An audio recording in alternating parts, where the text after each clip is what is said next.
Time for the Roundtable now, joined by Paul Gigot, editorial page head of the Wall Street Journal, ABC's Cokie Roberts, Democratic Congressman Keith Ellison from Minneapolis, Republican strategist Ana Navarro from CNN, and John Heilman, New York Magazine, also the author of Double Down, The Game Change of 2012. Thanks to you all for being here. Let's talk about this Republican race. We saw Chris Christie, we saw Rick Perry right there, Paul Gigot, and it's clear that Christie's trying to own the center of this board, and he's got all kinds of conservatives lining up from Perry to Cruz to Rubio to Paul, all to his right. Well, he would argue about that, I suppose. Right. Well, he would. And I think that he shouldn't take that bait. He should not run as a moderate. He should avoid that kinds of distinctions. Those are the kinds of things the press likes to put on him. He should come out and have a reform agenda of his own that can appeal to all sides of the Republican spectrum, transcend this so-called conservative moderate divide. Don't play that game. And I think with his record in New Jersey, he's going to have appeal to an awful lot of Republicans, and particularly because he's a governor. That's exactly right. Outside of Washington. And that's going to really be. And he hammered that home in the interview. Absolutely. And look, it's not, I think the way he would frame it is not conservative or moderate, it's pragmatist. And that's, of course, what governors are. They have to run states. They have to balance budgets. They have to do things that, sometimes they hate doing. I mean, he made the point to me later that they also elected a Democratic legislature. So he knows that he's got people keeping an eye on him at the voters' behest. And so, this is a much more practical, get things done role than you see in Washington. And Ana Navarro, the coded question of the week, is he the Republicans, Paul Gigot talked about the reform agenda, is he the Republicans' Bill Clinton or the next Rudy Giuliani? I think he's the Republicans' Chris Christie. And I think he can't run as either a moderate or conservative. He's got to run as Chris Christie. He's got a very defined brand and larger-than-life personality already that we're all aware of. And he's got to hone in on the point that he got these numbers. He got 51% of the Hispanic vote in a blue state.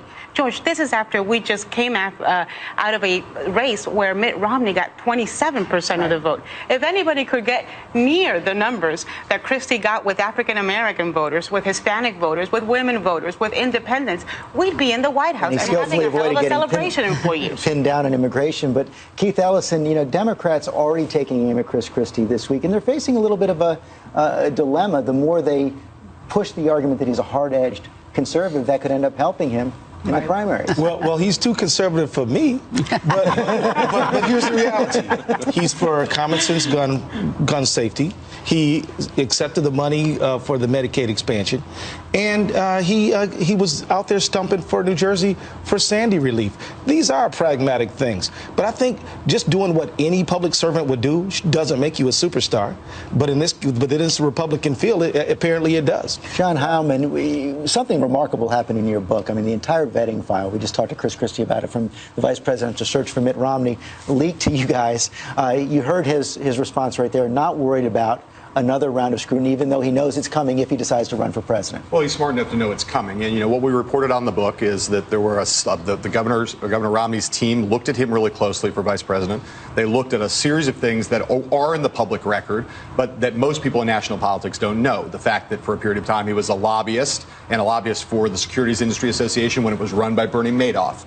The fact that the Justice Department Inspector General investigated him for expense account abuse and was very critical of him. A lot of things that are out there, again, just below the surface. People don't really know about them. And then there was a series of other things that they wanted from Chris Christie that he was not forthcoming, in their view, about. Things like his health records, things like his other lobbying clients, things like a defamation lawsuit that had been filed against him, his brother who's involved in an investment scandal. There was a lot of stuff they wanted from him that he didn't turn over. The one thing he said on the interview today that was not factually true is that Governor Romney was unaffected by those things. In fact, when he got the full document, the vetting dossier that we report about and a quote from in the book, that was the day when Governor Romney looked at that dossier and pulled the plug on Chris Christie. He thought that the full range of issues were a lot of potential landmines and there were a lot of unanswered questions. So none of those things may be smoking guns, George, but you know that when he steps up on the national stage, and I think he knows this too, the level of scrutiny is going to be much, much higher. I don't think he does know it, because nobody knows it until they're there.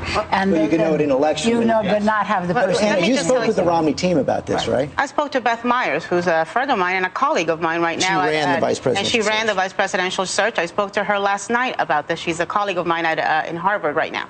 And she told me that none of these issues had anything to do with why Christie wasn't picked. She also said that she'd never heard of Project Goldfish until about 10 days ago. So it wasn't something that, which is what in the book it's called. She doesn't think it's factually correct. She talked to me also about having to make that phone call to Christie in the summer when she found out this was all coming out, and said he had been incredibly professional about it and just very respectful and understanding. Yes, was he disappointed? Could he have screamed at her?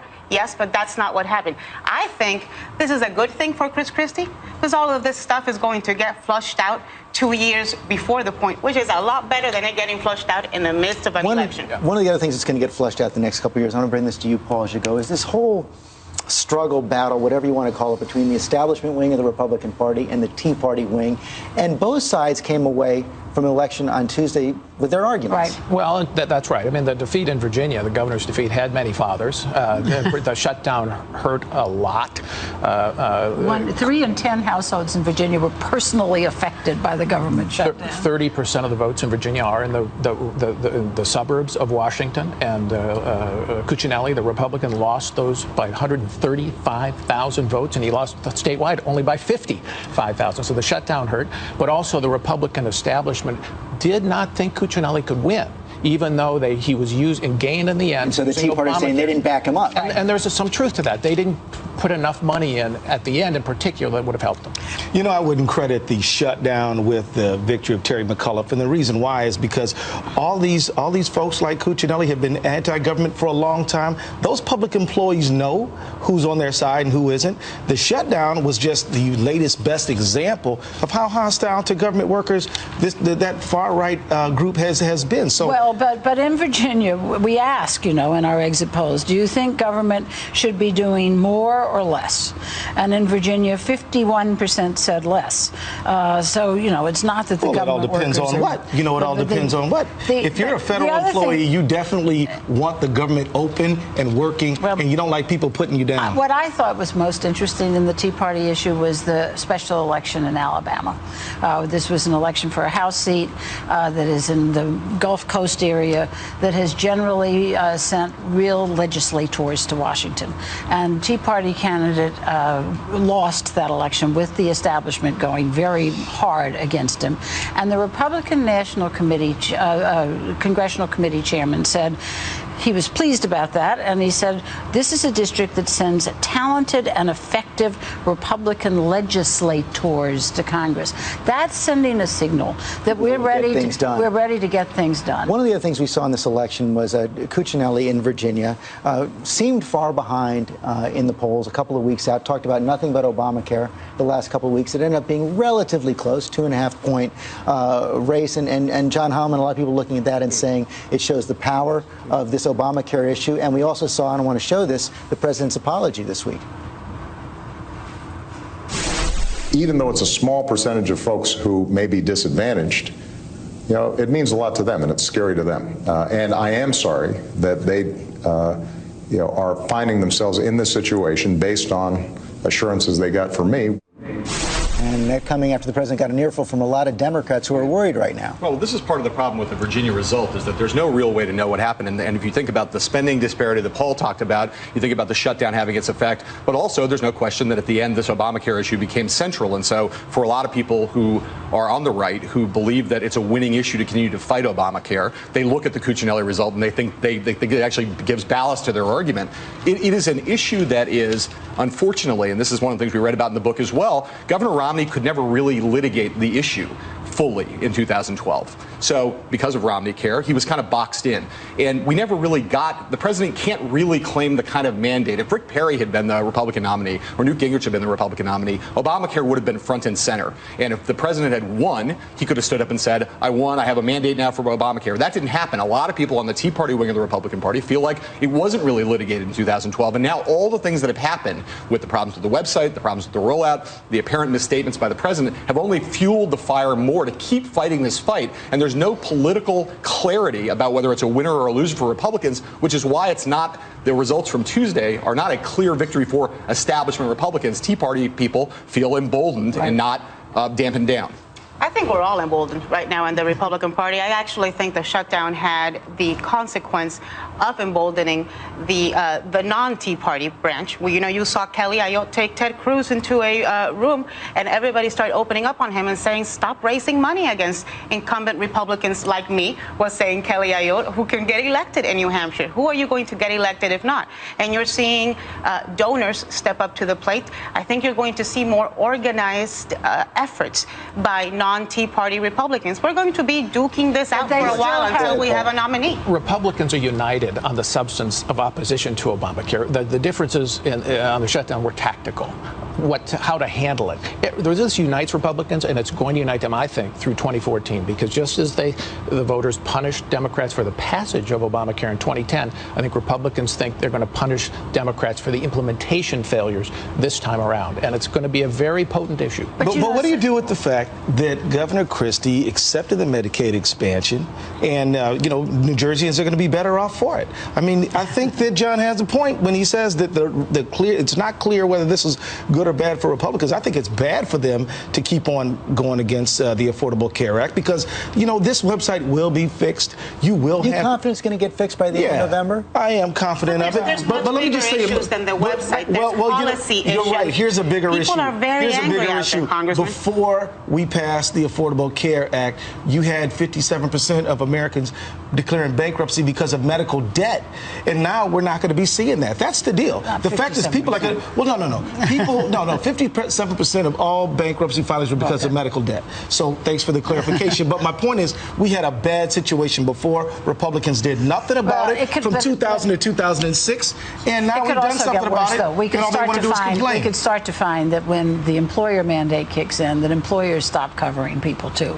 So there are a lot of landmines. If that happens, all it proves is that we need a result for the American people where they can get affordable. But I tell you something. He's absolutely right. That is going to happen. When you talk to employers, when you talk to business owners out there, they are looking at how much paying the fine is going to cost versus the increased cost of covering the other thing that's plans that require higher standards.